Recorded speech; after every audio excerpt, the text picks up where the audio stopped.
الحمد لله وكفى وسلام على عباده الذين اصطفى. أما بعد، فأعوذ بالله من الشيطان الرجيم. بسم الله الرحمن الرحيم. اقرأ باسم ربك الذي خلق، خلق الإنسان من علق. صدق الله العظيم. رئيس الجامعة المعقر وهزرات الحكم، أساتذتي وزملائي، إني أريد أن ألقي أمامكم هذه الحفلة كلمة حول الموضوع العلم، فأرجو منكم الاستماع بكل شوق ورغبة. أيها المستمعون الكرام، إن العلم له شرف عظيم، إنه نور وبصيرة، إنه أساس الدين وعماده، إنه ركن متين يقوم عليه الصرح الإسلامي، إنه غذاء للعقل والنفس، إنه ينبر القلوب ويهدي إلى الرشاد ويرشد إلى سواء السبيل، إنه يخرج الناس من الظلمات إلى النور. أيها المستمعون الكرام، إن العلم هو الذي يمنع الإنسان عن الغواية والضلالة، يمنعه عن الشرك والكفر، يمنعه عن الشر والفساد، يمنعه عن الرذائل والخسائس، يمنعه عن الجحود والنكران، يمنعه عن الحوامش. أيها المستمعون الكرام، إنه يدعو إلى الشرافة والكرامة، يدعو إلى الحب واللطف، يدعو إلى مكارم الأخلاق، يدعو إلى لين التبع ودماثته، يدعو إلى الخير والرشد.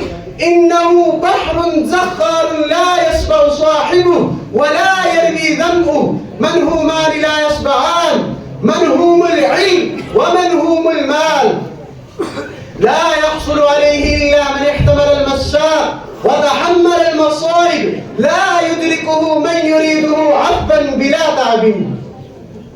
ومن أراد العلا عبا بلا تعب، ومن أراد العلا عبا بلا تعب، قضى ولم يقض من أدراكها وتراه، لا يدركه من صفى نفسه وذكاها لأنه نور إلهي، كما أشار إليه الإمام الشافعي: شكوت إلى بكيع سوء حفظي، شكوت إلى بكيع سوء حفظي، فأوصى لي إلى ترك المعاصي، لأنه نور من إلهي، لأنه نور من إلهي، ونور الله لا يعطى لعاصي.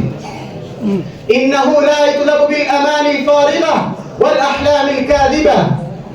لو كان العلم يدرك بالمنى، لو كان العلم يدرك بالمنى لما كان في البرية جاهل. أيها المستمعون الكرام، إن العلم حاجة لكل عصر ومصر، أهميته تتضح واضحا جليا، لذلك أن الله تبارك وتعالى أنزل الوحي الأول الذي يشتمل على ذكر العلم، فيقول: اقرأ باسم ربك الذي خلق، خلق الإنسان من علق، اقرأ وربك الأكرم. فقال: إنما يخشى الله من عباده العلماء. فقال: قل هل يستوي الذين يعلمون والذين لا يعلمون، والذين أوتوا العلم درجات وما يعقلها إلا العالمون.